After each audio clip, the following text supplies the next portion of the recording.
Bismillahirrahmanirrahim. Assalamualaikum warahmatullahi wabarakatuh.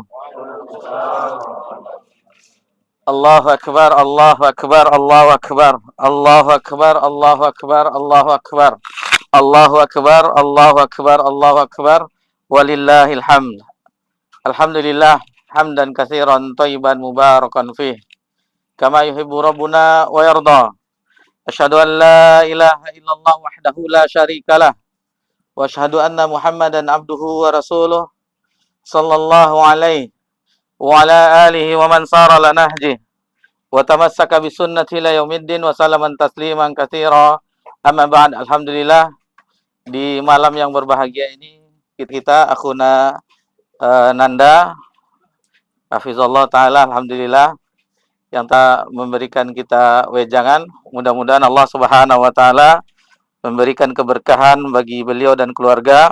Tentu mendoakan beliau, Allahumma at'imman at'amni waskiman saqani.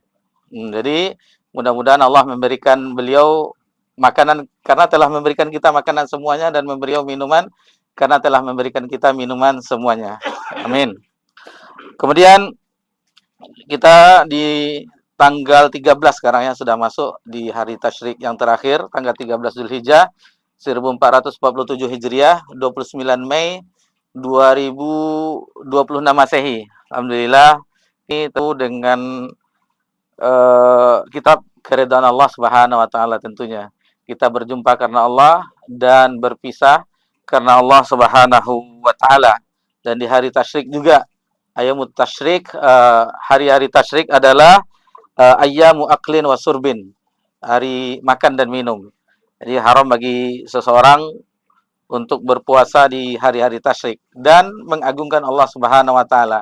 Sampai yang takbir itu ada dua, ada muqayyad, ada mutlak. Kalau muqayyad seperti tadi setelah sholat, ada yang muqayyad itu terikat ya dengan waktu-waktu sholat, setelah sholat.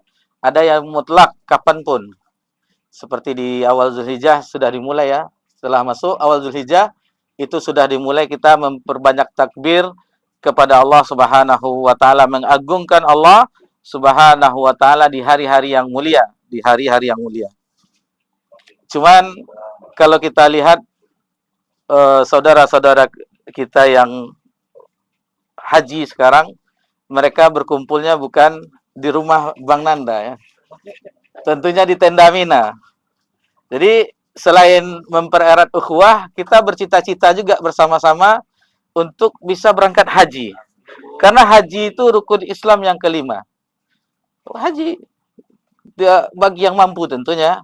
Tentu harus adanya tekad yang kuat, harus ada motivasi yang kuat, dorongan sebagaimana. Ini Bang Nanda berapa? Ada 3 bulan di sini sudah. 4 bulan. Nah, bagaimana keinginan beliau membeli rumah di sini? Seperti itu lebih pula seharusnya untuk mendaftar ibadah haji. Nah, tekatkan itu. Ustaz, antriannya kan lama Ustaz. Jangan pikirkan itu. Meninggal kita setelah mendaftar, Allah catat. Apapun bentuk kebaikan yang diniatkan karena Allah Subhanahu wa taala, Allah akan catat. Nah, jadi apalagi ini rukun Islam yang kelima, dan kita sama-sama mengetahui kewajibannya, bahwasanya ini Allah Subhanahu wa taala berfirman dalam surah Ali Imran ayat 97, walillahi 'alan nasi hajjul baiti man istata'a ilaihi sabila. Jadi bagi yang mampu, yang sanggup melakukan perjalanan ke Baitullah. Jadi apa saja yang dilakukan oleh jemaah haji, sedikit ya supaya kita membayangkan di tenda Mina yang tentu 2026 yang kita saksikan di media tidak seperti di tahun, ada yang bapak kita tahun 80-an atau 90-an. Ada, Pak? Pak Zul tahun berapa, Pak? 80. Nah, itu jangan bayangkan yang tahun 80 seperti zaman sekarang. Sekarang sudah dimudahkan, sudah bagus, sudah bersih, alhamdulillah. Kalau dahulu masih memang terasa ibadah haji. Sekarang alhamdulillah kalau untuk VIP, karena ada melihat sebagian kiriman video ya, itu sudah pakai eskalator juga di tenda-tenda VIP itu. Pakai eskalator, masya Allah. Jadi ini sedikit motivasi ya. Alhamdulillah ini adalah kalau anak pribadi yang kedua ya, yang kedua di acara ini. Yang pertama di tahun yang lalu. Tapi tahun yang lalu dijebak tanpa diberitahu. Langsung memberikan nasihat. Apa yang mau dibicarakan kan? Kalau sekarang tadi alhamdulillah ada sekitar 15 menit. Ini udah hampir 15 menit. Di konsep lah sedikit supaya terarah dia kan. Mudah-mudahan ini bermanfaat terutama bagi anak pribadi dan bapak-bapak yang orang tua kami dan semuanya tentunya atau ustaz-ustaz kita yang juga hadir di malam ini karena kami tidak tahu ya mungkin ada yang biasa mengajar di mahat atau di tempat yang lain. Tentunya kami izin dulu untuk saling nasihat menasihati. Ikhwan fillah wa akhwati fillah azakumullah. Kita mengetahui secara garis besar ya, ini sudah kita ketahui Islam itu syariat dari Rabbul Alamin yang diturunkan kepada Nabi kita tercinta sallallahu alaihi wasallam. Secara garis besar itu mencakup pembahasannya akidah. Akidah, kemudian ibadah, kemudian muamalah, kemudian adab dan akhlak.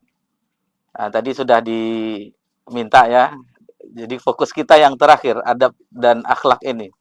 Karena bukan kita yang alhamdulillah Allah berikan kemudahan untuk belajar agama Allah.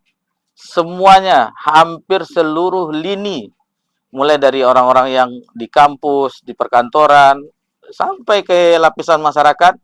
Ini adab dan akhlak ini PR besar. Terbesar. Terutama bagi kita yang sudah mengaji bahasa sekarangnya. Jelis ilmu. Ini harus nampak bagaimana akhlak kita di tengah masyarakat. Karena itu berpengaruh. Nabi SAW, para sahabat dan para ulama itu bukan dengan menampakkan dari lisan dahulu. Tidak, tetapi dengan tingkah laku dahulu. Dengan menampakkan akhlak yang mulia. Tentunya contoh yang kita ambil suri tauladan yaitu Nabi kita tercinta sallallahu alaihi wasallam. Allah Subhanahu wa taala berfirman, "Laqad kana lakum fi Rasulillah uswatun hasanah." Suri tauladan yang baik. Dan Rabbuna Jalla wa Ala itu langsung memuji akhlak Nabi kita tercinta sallallahu alaihi wasallam. Wa innaka la'ala khuluqin azim.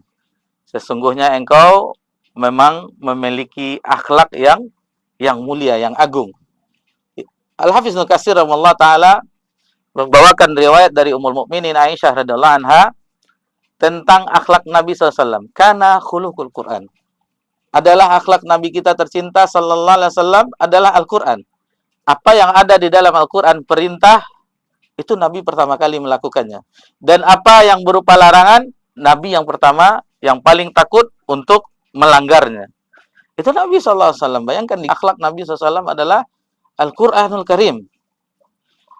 Dan Nabi SAW yang Allah sebutkan di ayat yang lain dalam surah Al-Imran ayat 159, "Fabima rahmatin minallah lintalahum." Jadi disebabkan oleh rahmat Allah. Itu rahmat Allah untuk Nabi kita tercinta yang diberikan kepada nabinya, kepada engkau, walau kunta fazzan ghalizal qalb la tafaddu min haulik. Jadi karena rahmat Allah itu engkau bisa berlemah lembut kepada manusia. Kalau seandainya engkau kasar, tentu orang akan jauh darimu. Ini pelajaran bagi kita. Lemah lembut tadi. Jadi kalau kasar, tidak tegur sapa tadi, seperti yang disebutkan oleh akhuna Wan Ahmad tadi, di awal tadi, sebelum kita sama-sama menunaikan sholat Isya. Ini terkadang sudah sama-sama jemaah masjid, jemaah musola, tidak saling tegur. Terkadang yang ditegur itu, yang diucapkan salam itu, berjabat tangan itu hanya orang yang sesama mengaji saja.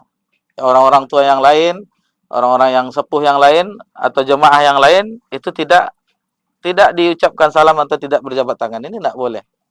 Ini tidak boleh seolah-olah, tengoklah orang-orang berjenggot tuh, yang celananya senteng itu, cingkrang itu.